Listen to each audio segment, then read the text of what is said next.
जय जिनेन्द्र।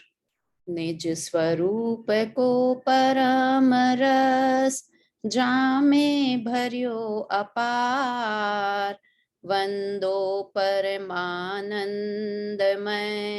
समय सार अविकार।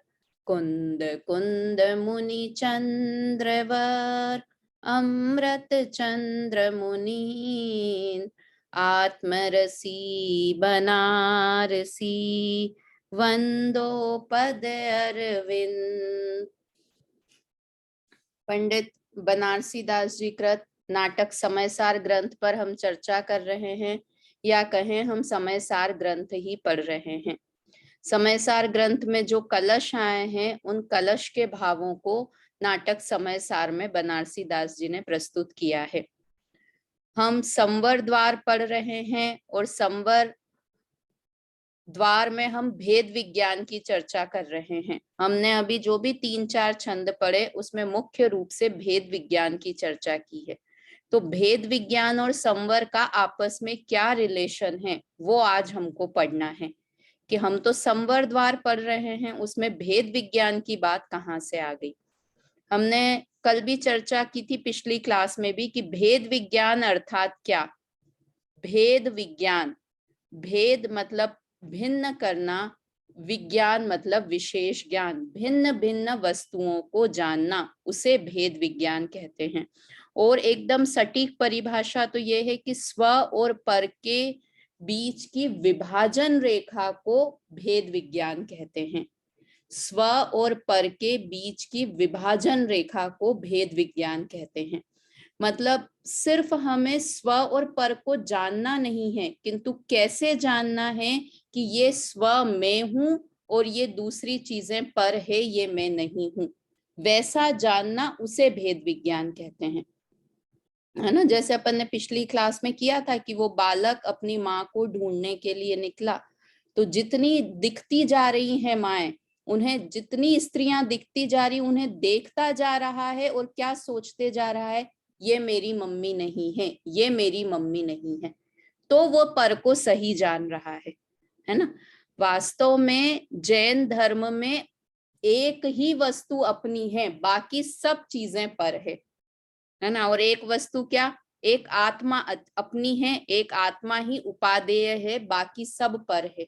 और जो कहीं कहीं पर जैन धर्म में दूसरी चीजों को उपादेय बताया जाता है, वो किसी न किसी प्रयोजन के कारण बताया जाता है। कभी व्रत संयम को उपादेय बता देंगे तो वो किसी प्रयोजन से कहा है, व्यवहार से कहा है। किंतु जहां यहाँ तक कि संवर और निर्जरा की पर्याय को भी आत्मा नहीं कहा है। जब अपन 7 तत्व की बात करते हैं ना, तो जीव, अजीव, आश्रव, बंध, संवर, निर्जरा, मोक्ष, इन सब से अलग जो है वो आत्मा है। तो जीव से भी अलग कि हाँ, पर जीव से अलग, और आश्रव, बंध, संवर, निर्जरा की निर्मल पर्यायों से भी जो भिन्न त्रिकाली भगवान आत्मा है, वो ही मैं हूं। तो जब भेद विज्ञान करेंगे तो स्व में किसे डालना है कि जो त्रिकाली भगवान आत्मा वो एक तरफ और बाकी जितनी चीजें हैं वो सब पर पदार्थ भी पर, मोह राग द्वेष के विकारी भाव भी पर, और निर्मल पर्याय भी पर। ये सब पर की जब हम भेद विज्ञान की बात करें ना, तो 2 चीजों में भेद करना है, स्व में और पर में। तो स्व में किसे डालना कि सिर्फ जहां एक भगवान आत्मा की बात आए वो स्वर स्व, और उसके अलावा की सारी बातें पर। देखो जब ये अपन ग्रंथ पढ़ते हैं ना, तब भी अपने अंदर में ये विभाजन चालू रहना चाहिए कि हम गुण स्थान की चर्चा पढ़ रहे हैं, 3 लोक की चर्चा पढ़ रहे हैं, है ना, चरणानी योग की चर्चा पढ़ रहे हैं। तो ये सब उपादेय उपादेय कई जगह कहे जाएं, किंतु हमारे अंदर में एक विभाजन रेखा, ज्ञान में एक विभाजन रेखा चलनी चाहिए कि ये किसी अपेक्षा से वर्णन कर रहे हैं, वास्तव में मैं इन पर्यायों से भिन्न एक त्रिकाली भगवान आत्मा हूं, है ना। उसे ही भेद विज्ञान कहते हैं। तो अब अपन स्क्रीन शेयर करती हूं मैं, हमको कौन से नंबर छंद से, 5 नंबर छंद से चर्चा करनी थी आज। दिख रहा है ना। सम्यक दृष्टि की महिमा, देखो हर बार बार बार बार सम्यक दृष्टि की महिमा ही बनारसी दास जी करते हैं और कुंद कुंद आचार्य देव भी करते हैं। क्यों करते हैं? कि हम उस सम्यक दर्शन को प्रकट करें, है ना।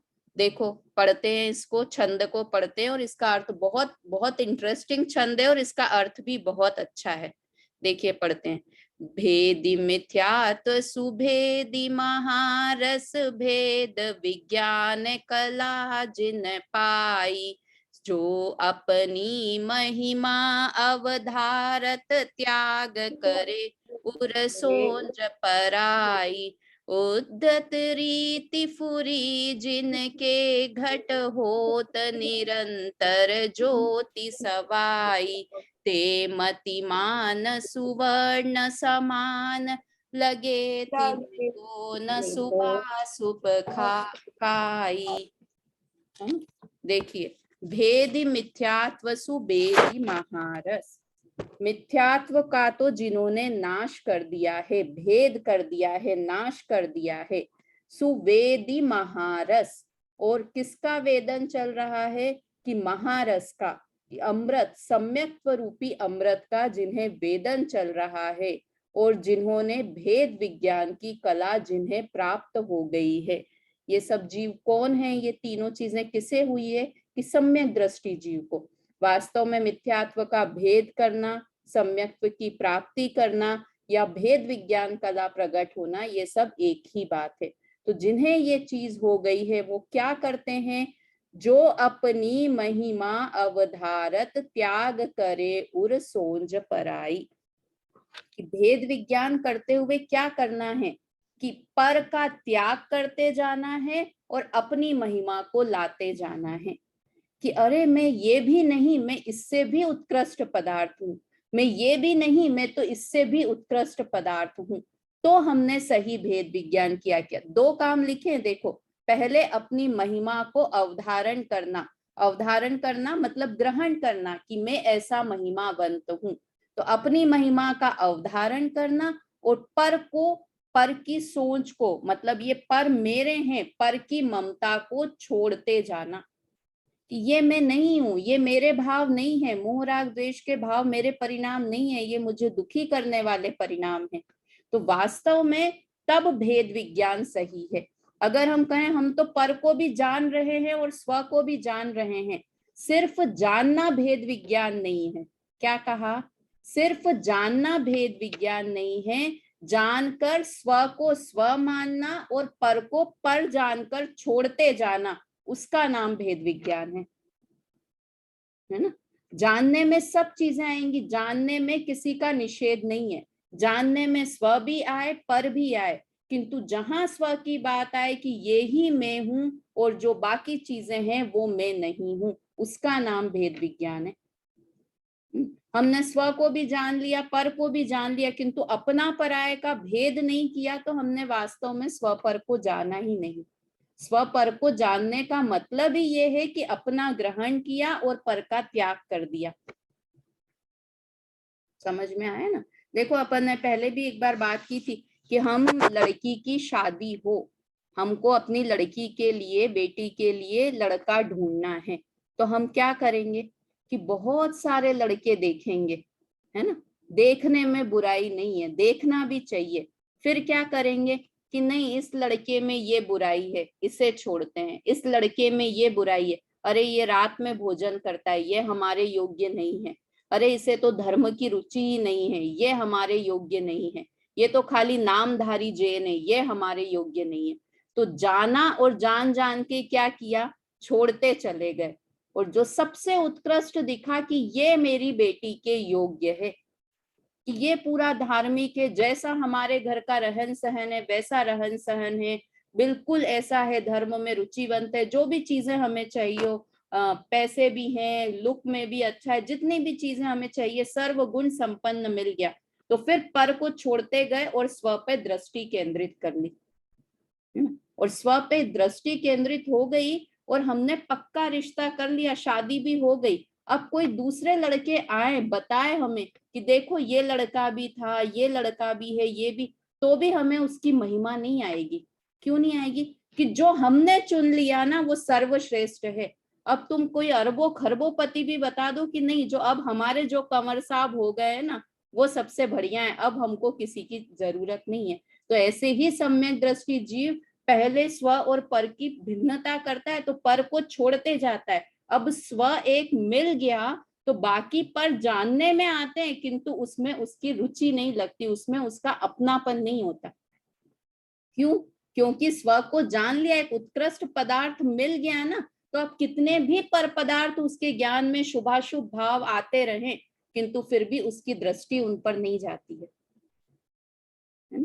तो बस हमको, जैसे हम कैसे होशियार रहते हैं अपने बच्चों की शादी ब्याह के लिए कि कैसा लड़का चाहिए, सबको छोड़ते जाएंगे पर को और एक को उत्कृष्ट को चुन लेंगे, वैसे ही भेद विज्ञान में भी अपनी बुद्धि को तीक्ष्ण करके कि जो जो मुझे दुखी करने वाली चीजें हैं वो सब पर हैं, और जो मुझे सुख देने वाला है वो एक मेरा भगवान आत्मा है ना, और उस भगवान आत्मा पे दृष्टि केंद्रित करनी है। तो क्या किया, भेद विज्ञान की कला जिनको आ गई है, भेद विज्ञान कला जिन पाई, जो अपनी महिमा अवधारत त्याग करे उर सोंझ पराई। अपने हृदय में पर की ममता को छोड़ता जाता है, छोड़ देता है।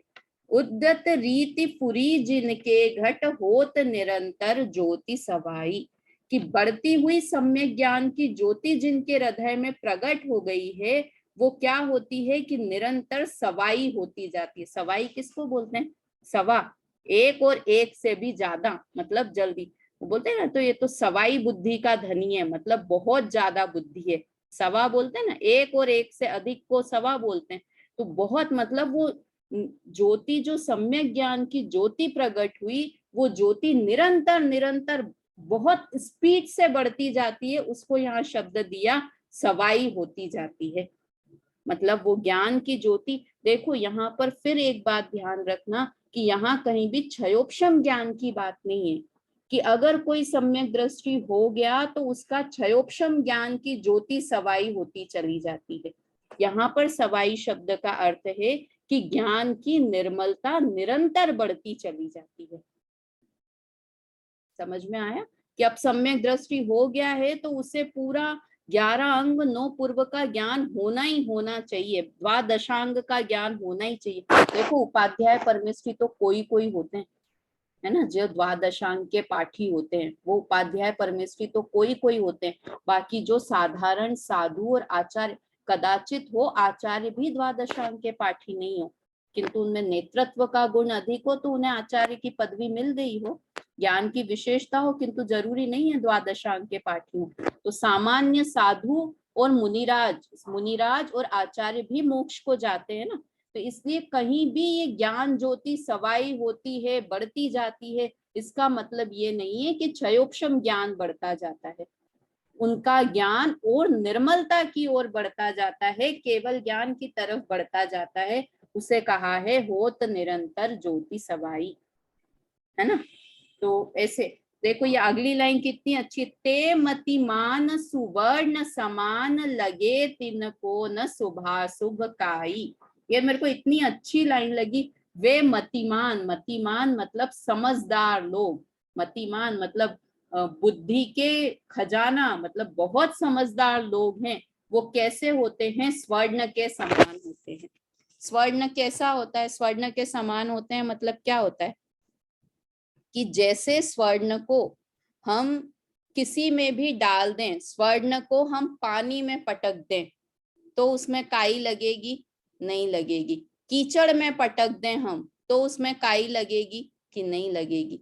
तो ऐसे समझदार लोग सोने के समान होते हैं, मतलब वो कितनी भी विपदाएं उनके ऊपर आ जाए किंतु उनके ऊपर दुख की काई नहीं लगती है। वो एक भजन आता है ना, जिस देश में जिस काल में जिस वेश में रहो, गायक रहो गायक रहो, बस गायक ही रहो। तो ऐसे सम्यक दृष्टि हो जाते हैं कि कैसी भी बाहर विपत्ति आ रही है, क्या लिखा है ना शब्द, लगे तिनको न शुभाशुभ काई। काई है ये शुभाशुभ परिणामों में रुचि होना, शुभाशुभ परिणाम होने की बात नहीं है, किंतु शुभाशुभ परिणाम उपादेय हैं। शुभ के परिणाम भी और शुभ का फल भी मुझे उपादेय है, ऐसा नहीं मानना। उसका नाम है कि शुभाशुभ काई उन्हें नहीं लगती। हम कैसे हैं, हल्की सी विपदा आई कि ऊपर नीचे हो जाते हैं। आज पता चल जाए कि बच्चा स्कूल में फेल हो गया, कम मार्क्स ही आए, हम ऊपर नीचे हो गए, है ना। कितनी कितनी घर में हल्की सी थोड़ी सी प्रतिकूलता आई तो हम ऊपर नीचे हो जाते हैं। और ज्ञानी कैसे हैं कि रहते उन्हीं के बीच में हैं। हमने एक सोने को भी पानी में डाल दिया और लोहे को भी पानी में डाल दिया, क्या फर्क होगा कि लोहा तो जंग करके सड़ जाएगा, किंतु सोने को कुछ फर्क नहीं पड़ेगा। वैसी ही एक ही स्थिति में सम्यक दृष्टि को डाल दिया और उसी स्थिति में मिथ्या दृष्टि को डाल दिया, है ना। कि भाई नरक में है, अभी श्रेणिक राजा भी नरक में है और दूसरे अनेकों मिथ्या दृष्टि जीव भी नरक में हैं, किंतु उनको काई नहीं लग रही है, क्योंकि उनको जीवन जीना आ गया है। मतलब ये लाइन पढ़ के तो मेरे को ऐसा लगता है कि वास्तव में सम्यक दर्शन कर ही लेना चाहिए। कितना अच्छा हो जाए, एक बार प्रकट हो जाए तो कैसी भी खराब स्थिति आ रही हो, हमको बिल्कुल हम ज्ञाता है, ज्ञाता ज्ञाता ज्ञाता ही रहे। कितना अच्छा, मतलब जीवन जीना आ जाए। ये लाइन सच्ची में पढ़ के मेरे को लग रहा था कि कर ही लूं सम्यक दर्शन, अब तो प्राप्त कर ही लेना चाहिए, कि जीना आ जाए। हम कितने कितने ऐसे हैं कि एक सेकंड में अगर थोड़ी सी, अभी मैं क्लास भी ले रही हूँ ना, और अभी मुझे पता चल जाए कि बाहर ये हो गया, अरे अरे जल्दी क्लास खत्म हो जाए, मैं जाऊं, बाहर जाऊं। कितने कितने ज्यादा। और घर में हम रहते हैं गृहस्थी में, तो वो तो काजल की कोठरी के समान है कि कुछ ना कुछ हमेशा प्रति समय कुछ कुछ चीजें होती चलती रहती है। गृहस्थी तो कहते ही उसे कि कभी क्या हो रहा है, कभी क्या हो रहा है, और हम उसके हिसाब से दुखी सुखी होते रहते हैं। तो कितने अच्छे, अगर सम्यक दर्शन प्राप्त हो गया, लिखा ना ते मतिमान सुवर्ण समान। देखो एक और बात कि सोने की कितनी दुकानें होती हैं और लोहे की कितनी दुकानें होती हैं। अभी अभी अपन बापू नगरी भ्रमण के लिए निकले ना, तो लोहे की, मतलब लोहे के बर्तन और ये साइकिल की दुकान, लोहे के सामान जिसकी बनती कितनी सारी मिल जाएगी। और स्वर्ण की दुकान तो वो एक श्री जी ज्वेलर्स खुल गया है अभी अभी एक बापू नगर में, तो वो एकमात्र सोने की दुकान है, और लोहे की कितनी सारी हैं। तो ऐसे ही सम्यक दृष्टि जीव भी सोने के समान है, बहुत कोई कोई लोग हैं, कम हैं, और मिथ्या दृष्टि तो भरे पड़े। मतलब परिस्थितियों में ऊपर नीचे होने वाले लोग तो सारे ही हैं, उसमें क्या खासियत है। आप भी वैसे के वैसे ही हो, आपका पड़ोसी जो अन्य धर्म वाला है वो भी प्रतिकूल परिस्थितियों में दुखी होता है, अनुकूल में सुखी होता है। हम भी वैसे के वैसे ही हैं। तो हमको जैन धर्म मिला तो हम में और अन्य धर्म वालों में क्या फर्क रह गया। तो वास्तव में सम्यक दर्शन प्राप्त किया, भेद विज्ञान किया, तो उसमें ये समझ में आ गया कि ये भाव मुझे दुखी करने वाले हैं, तो उन भावों से दृष्टि हटके कि ये भाव मुझे सुखी करने वाले हैं, एक आत्मा ही है जहां पर मुझे सुख प्राप्त होगा। वास्तव में देखो कितनी बार ऐसी स्थिति आती है ना कि बहुत घर से ऐसा वैराग्य, भले वो शमशानी वैराग्य हो, किंतु वैराग्य आता है ना, किसी को मेरी पड़ी नहीं है, मैं तो दिन भर काम करते करते हो गया, किसी को पड़ी नहीं है, पैर दुख रहे तो भी कोई पूछने वाला नहीं है, कितनी। तब भी उस समय भी देखो तो एक मंदिर दिखता है, वो बोलते हैं ना शुद्धा तम अरु पंच गुरु जग में शरणो दोए, तो सबसे पहले जाके मंदिर जाके बैठ जाना चाहिए। तो सारे ये जो अपने को निगेटिविटी है ना, वो भगवान की परम शांत मुद्रा देखें तो वो निगेटिविटी सब खत्म हो जाती है। और दूसरा उससे भी उत्कृष्ट कि मैं आत्मा हूं, ठीक है ना, नहीं ध्यान रखा शरीर का, नहीं बात की किसी ने मुझसे, नहीं मेरा ध्यान रखा, मेरे अनुकूल कोई नहीं चला, मुझे क्या फर्क पड़ता है, मैं तो उन सबसे भिन्न एक आत्म तत्व हूं। तो ऐसा जीवन जीना आ जाए तो उसका मतलब है लगे तिनको न शुभाशुभ काई। शुभाशुभ काई हमें नहीं लगनी चाहिए। मतलब मैं वास्तव में इसीलिए कि ये सिर्फ पढ़ने के लिए नहीं पढ़ना है हमको, ये हमको अपने प्रैक्टिकल जीवन में अप्लाई करने के लिए पढ़ना है ना। तो ये सम्यक दृष्टि की महिमा कहें या भेद विज्ञान की महिमा इस 5वें छंद में बताई है। इसका अर्थ पढ़ दीजिए, कौन पढ़ेगा इसका अर्थ? अनीता आंटी पढ़िए इसका अर्थ। जिन्होंने मिथ्यात्व का विनाश करके और सम्यक्त का अमृत रस चाख कर ज्ञान ज्योति प्रकट की है, अपने निज गुण दर्शन ज्ञान चारित्र ग्रहण किए हैं, हृदय में परद्रव्यों की ममता छोड़ दी है और देशव्रत महाव्रत आदि ऊंची क्रियाएं ग्रहण करके ज्ञान ज्योति को सवाया बढ़ाया है। वे विद्वान सुवर्ण के समान हैं, उन्हें शुभाशुभ कर्म मल नहीं लगता है। देखो अब इसमें एक चीज दिख रही है कि यहाँ लिखा है देशवत महाव्रत की ऊंची क्रियाएं ग्रहण किए और नीचे लिखा है शुभाशुभ कर्ममल नहीं लगता। मतलब ऊपर तो लिखा है कि शुभ क्रियाओं को इंक्रीज कर दिया है, पहले अनुव्रत किए महाव्रत किए तो ये शुभ क्रियाओं को बढ़ाते चले गए, और नीचे लिखा है कि उन्हें शुभ क्रियाओं का मल नहीं लगता। मतलब भावों में वो मेरे लिए उपादेय है। ज्ञानी की पोजीशन ही स्टाइल ही ये है कि शुभ भाव करता जाएगा किंतु मानता जाएगा कि शुभ भाव करने योग्य नहीं है। बाहर में क्रिया में शुभ भाव दिखाई देंगे तो ये जो अंदर में शुभाशुभ कर्ममल नहीं लगता, मतलब ये भावों की बात है कि भावों में शुभाशुभ भावों को उपादेय नहीं मानता, उनके जो शुभाशुभ भावों के फल में जो चीजें प्राप्त हुई है उन्हें उपादेय नहीं मानता है। ठीक है, अगला छंद पढ़ते हैं। अगला 6 नंबर का छंद है। अब इसमें बताएंगे भेद ज्ञान, संवर, निर्जरा और मोक्ष का कारण है। अब भेद ज्ञान और संवर में क्या आपस में कनेक्शन है, क्या दोनों अलग चीजें हैं या एक चीज है, देखो अपन इसमें पढ़ते हैं। भेद ज्ञान संवर निदान निर्दोष है, संवर सो निर्जरा अनुक्रम मोक्ष है। भेद ज्ञान शिव मूल जगत महिमानिये, यद्यपि है यह तदपि उपादेय जानिए। देखो क्या है फिर भी उसे उपादेय जानिए, विरोधाभास। हे भी कह रहे हैं और उपादेय भी कह रहे हैं। किसको? भेद विज्ञान को, कि कैसा है भेद ज्ञान संवर निदान निर्दोष है।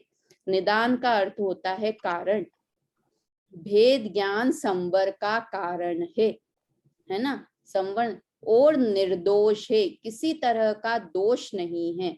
फिर उस संवर से, पहले भेद ज्ञान से संवर हुआ, फिर संवर सो निर्जरा, संवर से निर्जरा हो गई, और निर्जरा से अनुक्रम से मतलब उसी लाइन से निर्जरा से मोक्ष हो गया। तो अगर हम इसलिए क्या हुआ, भेद ज्ञान शिव मूल, मोक्ष का मूल कारण भेद विज्ञान हुआ। क्या कहा पहली लाइन में, सबसे पहले ऊपर रखा भेद विज्ञान, भेद विज्ञान से संवर, संवर से निर्जरा और निर्जरा से मोक्ष। और अगर अपन इन तीन को हटाएं तो हमने बोला बेस कहाँ से स्टार्ट किया था, मोक्ष कैसे हुआ, कि भेद विज्ञान से मोक्ष हुआ। समझ में आया ना, कि भेद विज्ञान मूल कारण, मूल मतलब बेस, जड़, जड़ कारण क्या है मोक्ष का, कि भेद विज्ञान है। तो अगर जिसे मोक्ष जाना है उसे क्या करना चाहिए, कि उसे निर्जरा करनी चाहिए। निर्जरा करने के लिए क्या करना चाहिए, संवर करना चाहिए। संवर करने के लिए क्या करना चाहिए, भेद विज्ञान करना चाहिए।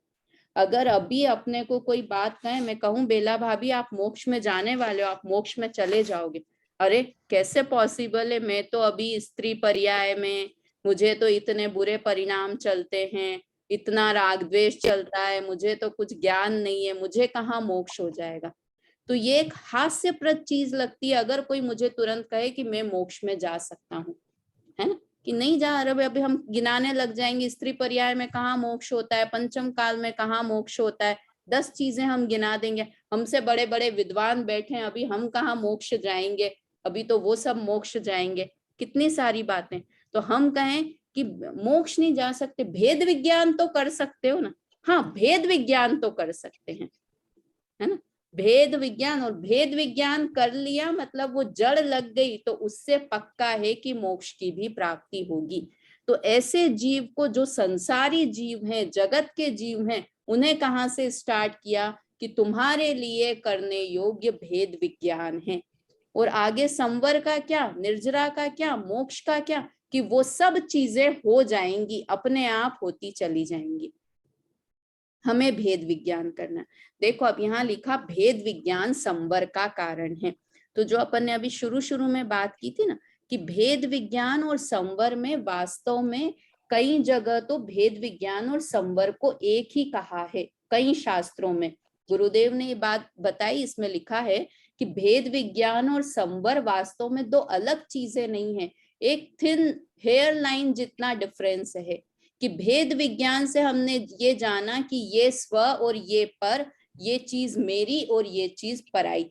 तो अब जब मेरी चीज है उसमें अपनापन करना वो संवर है। और अगर हम ये कहें कि भेद विज्ञान में हमने स्व को जान लिया तो कोई भी समझदार है कि जो मेरा है उसमें अपनापन उसका है ही, तो उसका नाम भी भेद विज्ञान। और संवर में उस अपनेपन में, उस स्व में अपनापन हो गया। समझ में आ रहा है प्रीति क्या कहना चाह रही हूँ? कि बहुत कम डिफरेंस है भेद विज्ञान और संवर में। किंतु संवर जब हम बोलते हैं तो हमारा ध्यान जाता है कि सिर्फ मैं एक आत्म तत्व हूं, है ना। जब संवर बोलते हैं कि संवर किसे कहते हैं कि शुद्ध भावों का होना, उसका नाम संवर है। तो फिर हम तभी तो प्रश्न होता है कि पर भाव क्या, पर भाव कौन से भाव? तो कहा कि वो भेद विज्ञान से जो हमने जाना था ना कि ये मैं नहीं, ये मैं नहीं, ये मैं नहीं, तो वो सब चीजों को, वो सब आकुलता को, वो सब विकल्पों को भेद विज्ञान में डाल दिया। और संवर में कि जो मैं उसमें अपनापन कर लिया, उसका नाम संवर। समझ में आया? अपनापन हम कब कर सकते हैं कि जब ये नहीं, ये नहीं, ये नहीं, तो ये नहीं नहीं नहीं ये विकल्प है, इसलिए भेद विज्ञान विकल्प रूप है। और संवर में क्या हो गया कि ये ही मैं, ऐसा अपनत्व आ गया, उसका नाम संवर। समझ में आया? तो वास्तव में संवर का कारण कहें या भेद विज्ञान, क्योंकि देखो एक आता है ना, अपन ने बचपन में वो पढ़ते थे, शुद्धातम है शायद मेरा नाम, उसमें स्वपर भेद विज्ञान करेंगे, निज आत्म का ध्यान धरेंगे। तो वो दोनों चीज आ गई, स्वपर भेद विज्ञान करेंगे मतलब भेद विज्ञान। वास्तव में भेद विज्ञान है ही उसका नाम कि स्व और पर को भिन्न भिन्न जानना। और स्व और पर को भिन्न जाना फिर क्या, स्वपर भेद विज्ञान करेंगे, निज आत्म का ध्यान धरेंगे। कि स्व को जान लिया और अब उसे जानते रहेंगे। ध्यान किसे कहते हैं? जानते रहना, उसका नाम ध्यान है। तो स्व को जाना और फिर स्व को जानते ही रहे, उसका नाम आत्म का ध्यान धरेंगे। समझ में आया? तो क्या लिखा कि भेद विज्ञान संवर है, संवर का कारण है, भेद विज्ञान निर्दोष है। निर्दोष का अर्थ यहाँ पर गुरुदेव ने किया है कि उसमें किसी तरह के क्रियाकांड का नाम भेद विज्ञान नहीं है, इसलिए उसे कहा निर्दोष है। कि बाहर के यहाँ पे ये पालन करना, ये क्रियाएं करना, व्रत उपवास करना, तीर्थ यात्रा करना, ऐसे क्रियाकांड उसमें नहीं है भेद विज्ञान में, इसलिए भेद विज्ञान निर्दोष है। और संवर सो निर्जरा, संवर से निर्जरा होती है। क्यों होती है संवर से निर्जरा? की कर्मों का आना रुक गया और कर्म अब नए कर्म नहीं आ रहे हैं और जो पुराने कर्म हैं वो झड़ते चले जा रहे हैं। तो वो संवर अगर आते रहेंगे तो फिर निर्जरा काम की नहीं है, इसलिए संवर निर्जरा का कारण है। और निर्जरा में थोड़े कर्म क्षय हुए थे और मोक्ष में पूर्ण कर्मों का क्षय हो गया। या फिर कहें संवर निर्जरा में अल्प शुद्धता प्रकट हुई थी और मोक्ष में पूर्ण शुद्धता प्रकट हो गई, इसलिए संवर निर्जरा मोक्ष का कारण है। समझ में आया? तो इसलिए लिखा कि भेद ज्ञान शिव मूल, शिव मूल मतलब मोक्ष का कारण है, ऐसा आप मानिए, जगत माही मानिए। कि जगत के जीव अभी ये जान लो कि अभी तुम मोक्ष नहीं जा रहे हो तो भेद विज्ञान तो कर सकते हो, संवर तो कर सकते हो, निर्जरा तो कर सकते हो, ऐसा मानना चाहिए। अब ये लाइन की यद्यपि हेय है तदपि उपादेय जानिए, इसके लिए वो आगे की 2-3 गाथाएं हम पढ़ेंगे तो समझ में आएगा कि यद्यपि भेद विज्ञान हेय है। हेय का अर्थ क्या होता है बेला सुनीता आंटी? हेय मतलब छोड़ने योग्य, छोड़ने योग्य। और दूसरी लाइन में लिखा दिया उपादेय जानिए, उपादेय मतलब ग्रहण करने योग्य। तो अब ऐसे मैंने आपसे कहा कि आलू है या उपादेय, तो कोई भी चीज या तो है होती है या उपादेय होती है। आप कहेंगे आलू को ग्रहण करें कि आलू को छोड़ें? एक बात बोलो, एक लाइन में तो लिख दिया आलू छोड़ने योग्य और दूसरी लाइन में लिख दिया कि ग्रहण करने योग्य, तो ये तो विरोधाभास हो गया। कितनी अच्छी लाइनें की, हे फिर भी उसे उपादेय जानिए, है ना। तो उसका क्या अर्थ है, उसके लिए बनारसी दास जी ने 2-3 छंद दिए हैं। किस चीज के लिए? कि भेद विज्ञान है फिर भी उसे उपादेय जान के उसका ग्रहण करना है ना। तो वो हम आगे का छंद पढ़ते हैं, 7वें नंबर का छंद। इसका अर्थ हाँ पढ़िए, इसका अर्थ सुनीता आंटी अर्थ पढ़िए इसका। लोक में वेद विज्ञान निर्दोष है, संवर का कारण है, संवर निर्जरा का कारण है और निर्जरा मोक्ष का कारण है।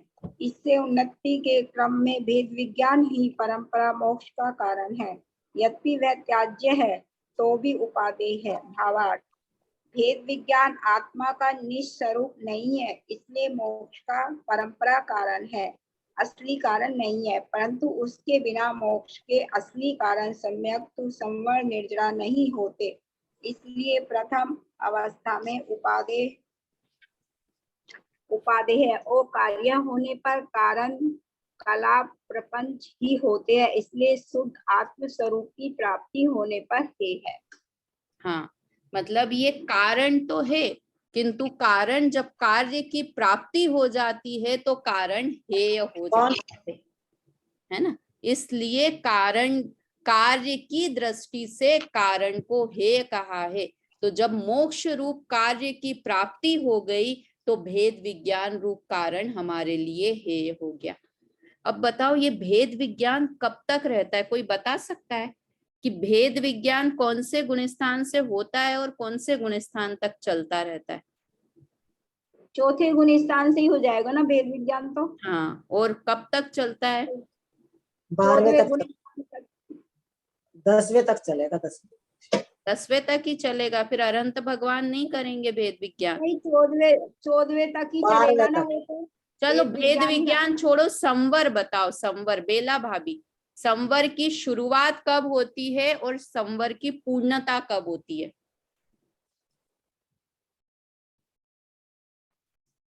एक 7वें गुण स्थान से लेकर और 12वें तक होती है। संवर की शुरुआत 7वें गुण स्थान में होती है? तो 6ठे 7वें में से नहीं हुई है, मुझे नहीं आता एकदम। नहीं, चौथे से ही होगी ना संवर की शुरुआत तो। प्रीति, कब से होती है शुरुआत? चौथे से। हाँ, ममता भाभी कब पूर्णता कब होती है? 14वें में। 13वें में। 14वें में हो जाता है। देखो क्यों बेला भाभी, शुरुआत चौथे से क्यों होती है? कि संवर का अर्थ क्या होता है? कर्मों का आना रुकना। अब सम्यक दृष्टि को कर्म, कर्म की अपेक्षा से बात करते हैं, अभी भावों की अपेक्षा से नहीं बात करें, द्रव्य संवर की बात करें। तो संवर का अर्थ क्या होता है? कर्मों का आना रुक जाना। तो जैसे किसी को छायिक सम्यक दर्शन हुआ चौथे गुण स्थान में, है ना, तो छायिक सम्यक दर्शन मतलब उसे दर्शन मोहनीय कर्म का क्षय हो गया, है ना, बराबर। चारित्र मोहनी का तो अंश हुआ, अपन अभी बहुत स्थूल स्थूल बात कर रहे हैं। तो दर्शन मोहनी कर्म का क्षय हो गया, मतलब अब दर्शन मोहनी के जितने भी कर्म उसके पास थे ना, वो सारे कर्म नष्ट हो गए। अब वो जो कर्म होते हैं ना, वो चुंबक के जैसे होते हैं कि अगर अंदर दर्शन मोहनी कर्म था तो दर्शन मोहनी के भाव हो रहे थे और अन्य कर्म आकर्षित हो रहे थे, अन्य कर्म भी आ रहे थे मेरे पास, दर्शन मोहनी के अन्य कर्म भी आ रहे थे। किंतु जैसे ही छायिक सम्यक दर्शन हुआ तो जो मेरे पास अंदर में दर्शन मोहनी के कर्म थे वो सारे नष्ट हो गए। तो अब वो अन्य दर्शन मोहनी के कर्म को आकर्षित नहीं कर पा रहे हैं। समझ में आ रहा है? कठिन तो नहीं लग रहा है? मतलब वो कर्म अब दूसरे दर्शन मोहनी के कर्म नहीं आ रहे हैं, इसलिए दर्शन मोहनी का संवर चौथे गुण स्थान में हो गया प्रारंभ। मतलब दर्शन मोहनी के कर्म अब मेरे पास नहीं आ रहे हैं। ठीक है, फिर आगे 5वां गुण स्थान हुआ मुझे, तो अब वो चारित्र मोहनी का जो अप्रत्याख्यानावरण कर्म था वो भी मेरे पास आना बंद हो गया। फिर 6ठे में आए तो प्रत्याख्यानावरण वाला भी, ऐसे आगे आगे आगे बढ़ते गए, अब अरहंत बन गए। तो अरहंत के कर्म आ रहे हैं कि नहीं आ रहे हैं? अरहंत भगवान को कर्म आ रहे हैं कि नहीं आ रहे हैं? कि आ रहे हैं ना। कर्म का या हमने बंध का मिथ्यात्व, अविरति, प्रमाद, कषाय, योग, बंध, हेत्वा, तो योग है अभी उन्हें, मन वचन काय का स्पंदन है। तो वो अपन बोलते हैं इर्यापत आश्रव और सांप्रायिक आश्रव, तो वो आश्रव उन्हें हो रहा है, मतलब कर्म आ रहे हैं।